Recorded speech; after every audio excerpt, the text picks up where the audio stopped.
Hello बच्चों, let's see the question. The question is which of the following processes takes place in mitochondria? And the options are photolysis, photophosphorylation, carboxylation, oxidative phosphorylation. So let's see what is the key concept to solve the question. So key concept to solve the question is that कि हमें पता होना चाहिए role of mitochondria in respiration. कि respiration और aerobic respiration के दौरान mitochondria क्या रोल प्ले करती है. इट मींस माइटोकॉन्ड्रिया के अंदर क्या क्या प्रोसेसेस होती हैं रेस्पिरेशन वाली. अगर वो हमें पता है then easily we can solve the question. So पहला जो ऑप्शन, इसको हम ऑप्शंस को वन बाय वन लेके यूज करते हैं. पहला है photolysis.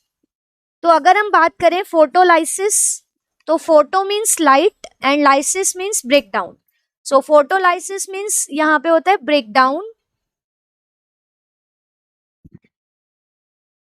Of a substance in presence of light. But this is not associated with respiration, क्योंकि रेस्पिरेशन में there is no role of light. तो यहाँ पे ये तो हो जाता है डिस्कार्ड. सेकेंड ऑप्शन हम देखें तो that is photophosphorylation. So photophosphorylation, phosphorylation का मतलब addition of phosphate to a substance. जैसे कि फॉर एग्जांपल हम ले एडीपी, एडिनोसिन डाइफॉस्फेट, इसके साथ एक इनऑर्गेनिक फोस्फेट जोड़ना है. तो for its addition it requires energy. तो अगर ये इन फोस्फोराइलेशन के लिए इट मींस एडीपी से एटीपी का बनना, इसका मतलब इसमें एक फोस्फेट ऐड हुआ है. Phosphate is added to ADP to form ATP. और अगर इसके लिए लाइट एनर्जी का यूज हो रहा है, so phosphorylation means formation of ATP हम यहाँ ले सकते हैं, क्योंकि जब एडीपी में फोस्फेट जुड़ेगा तो फोस्फोराइलेशन हो गया. And for this if the energy is provided by the light, as the photo word means light, तो इस प्रोसेस को हम फोटोफोस्फोराइलेशन कहते हैं. बट ये फोटोफोस्फोराइलेशन क्लोरोप्लास्ट में होता है, ना कि माइटोकॉन्ड्रिया में. So it is discarded. Next step is carboxylation, जो यहाँ पे दिया है. नेक्स्ट प्रोसेस वो है carboxylation. So as the name suggest, carboxylation means addition of carbon dioxide to a substance.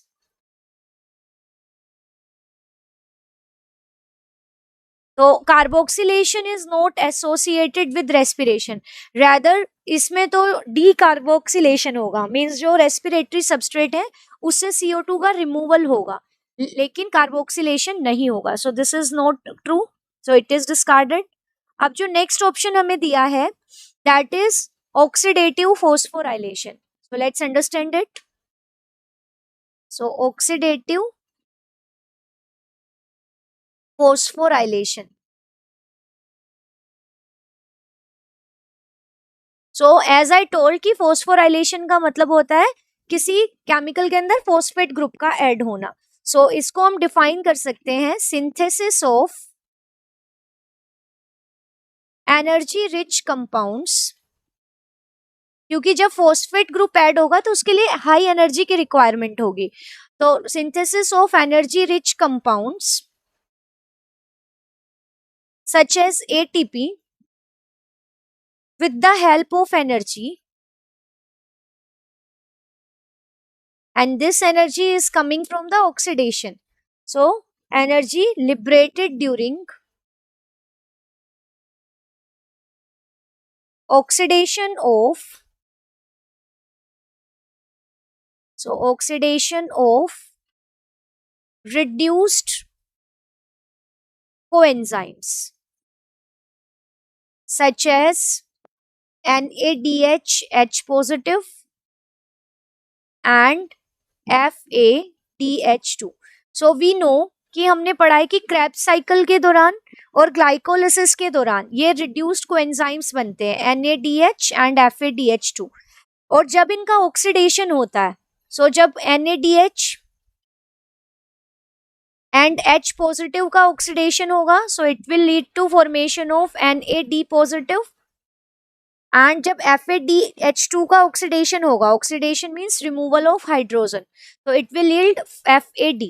तो अब इनके ऑक्सीडेशन से रिलीज हुई energy, and that energy is utilised for the formation of ATP. So adenosine diphosphate along with inorganic phosphate, और ये अब बन जाएगा ATP. So here the formation of ATP is phosphorylation, and the energy is coming from the oxidation of these two reduced coenzyme.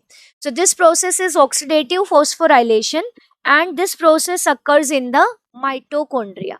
So ये process कहाँ होती है? It occurs in mitochondria. So from this discussion ये clear है कि इनमें से जो प्रोसेस माइटोकॉन्ड्रिया के अंदर होती है, that is oxidative phosphorylation. So the right answer of this question is option D. I hope you understood it well. Best of luck. Thank you.